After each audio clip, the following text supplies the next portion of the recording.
very definition of industry is changing.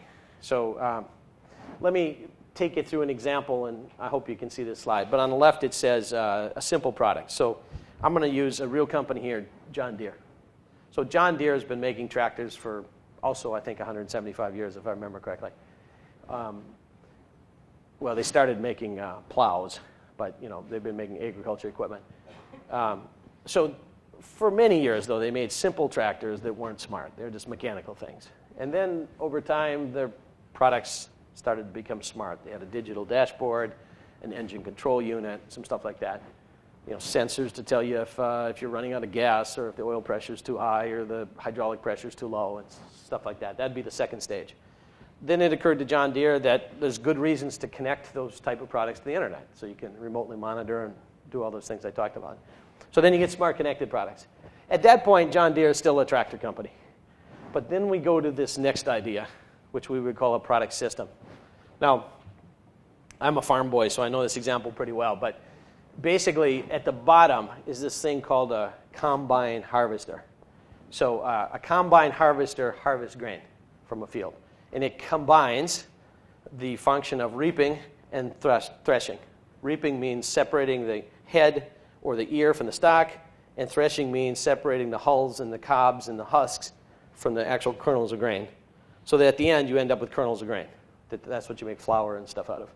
So in order to get kernels of grain, you have to combine reaping and threshing, and there's big self-propelled machines that do that, called combines. Big, huge, basically factories driving down a field, processing. So it turns out that these smart connected combines now are monitoring how many kernels came from this little patch of land, and how many kernels came from this little patch of land, and how many kernels came from this little patch.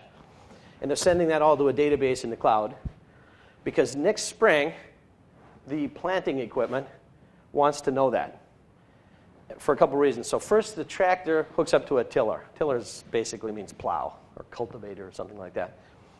And they want, as they're working the soil, they're frequently fertilizing it, particularly with nitrogen. So they're saying if yield was low, then nitrogen application should be high in this little spot.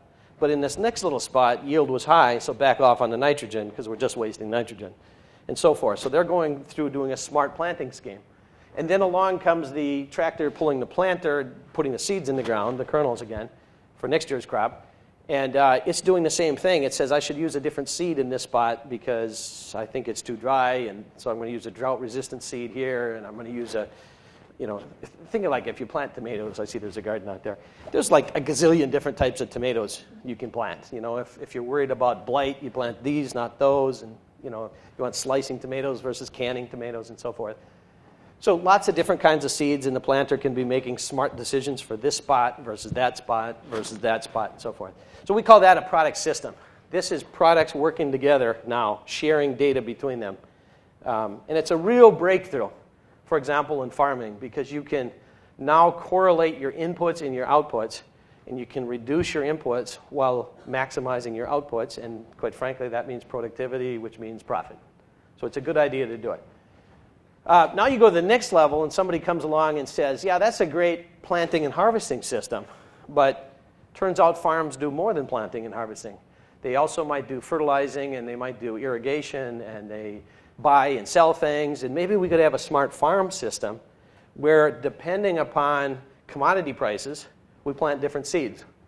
And then when the seeds are growing and we're irrigating them, if the farm irrigates, we're going to say, well, there's sensors in the soil, and depending upon how much actual moisture is there already, we're going to apply more or less water to every little spot.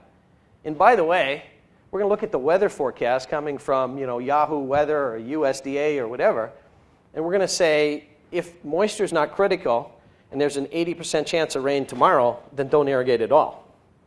And now we have a smart farm.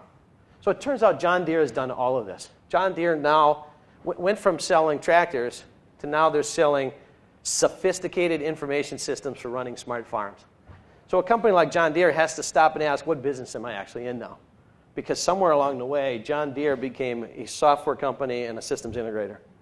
Now, whether or not that strategy will ultimately work, we'll see. Sometimes it will, sometimes it won't, because the farther away you get from building tractors, the less sort of institutional knowledge you know how to do it. For example, Accenture might end up competing, I'm sorry, John Deere might end up competing with Accenture. Accenture is a big IT systems integrator who hooks computer systems together. And Accenture looks at that thing on the right and says, that's just an IT project. And I don't need to build tractors. In fact, tractors are only 5% of it. So the fact that I don't build tractors doesn't matter.